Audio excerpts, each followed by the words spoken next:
Hey guys, so today you and I are going to talk about hating soft skills. So let's get into it. So the question in question was, Frederick, what should I do if I hate everything involving soft skills? Well, it's a little bit tricky to answer this. Not because I don't understand it. It's more about the the severity of the hatred and like how we define things. And I don't want to get like I'll give you my thoughts on like the definition here, and then let's just go with that. Because the thing is, if you say as an example that you hate everything regarding related to exercising, and then you ask, well, what can I do if I hate exercising? Well, depending on how you define it, well, then are you just sitting still? Because technically, just taking a walk is it's a form of exercise, right? And then you might go, well, don't talk about walking. I'm talking about, I don't know, running or lifting heavy weights or things like that. It's the same thing here. If you hate everything involving soft skills, are you just sitting alone out in the woods? Or is it that you don't like office politics? Like, it's hard to know what exactly you mean. But I'm just going to go with the thing that I know that the average person who is not necessarily introverted but who dislikes the normal jargon and like the normal social stuff in an IT company, what they usually are about, and kind of where that is. So the line usually goes that they primarily want to sit by themselves, kind of just focus and do their thing. They don't really want to be bothered all that much. A question here and there, or like helping someone out, or ideally over some instant messaging system, so you don't have to have the FaceTime. And then, of course, no meetings. That's the average introverted, I just want to do my thing, lone wolf type of person who works as a software developer. So if you are that sort of person, the thing that I can tell you is that there are companies who will hire you because one part is that this idea that soft skills are important is the popular trend. It is the norm. It is definitely something that you will see more often than not, but just as with everything, there are exceptions to how important that is. Some companies, I mean, they don't value it as much as you might think, and in some cases, let's say that you're a consultant. Well, some companies hire consultants, and they just want you to produce the thing that they're asking you for.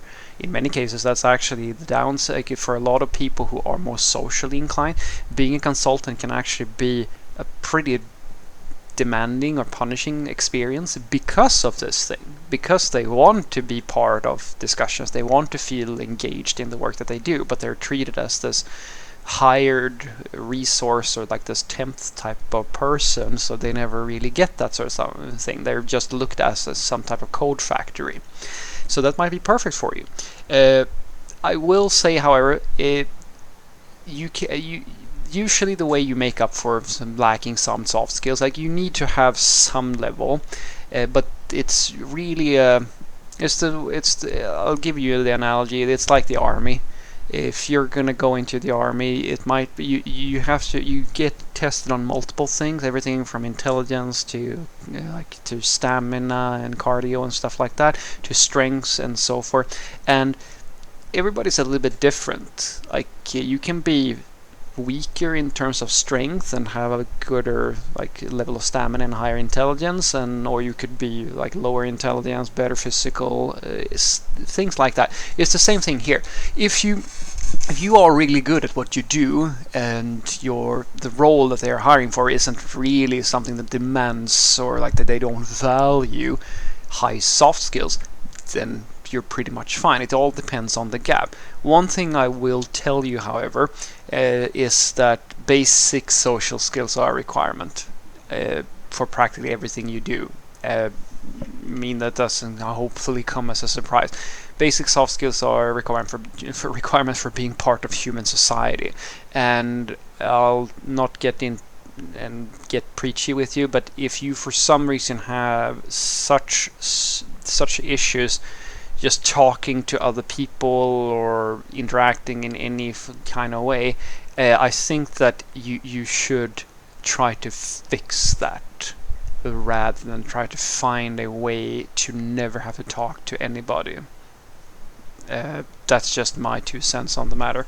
But if you really are hell-bent on never speaking to anybody at all, you have to ask somebody who has made that work, because I've never seen anybody who has been able to completely annihilate other humans from their life when they're looking for work.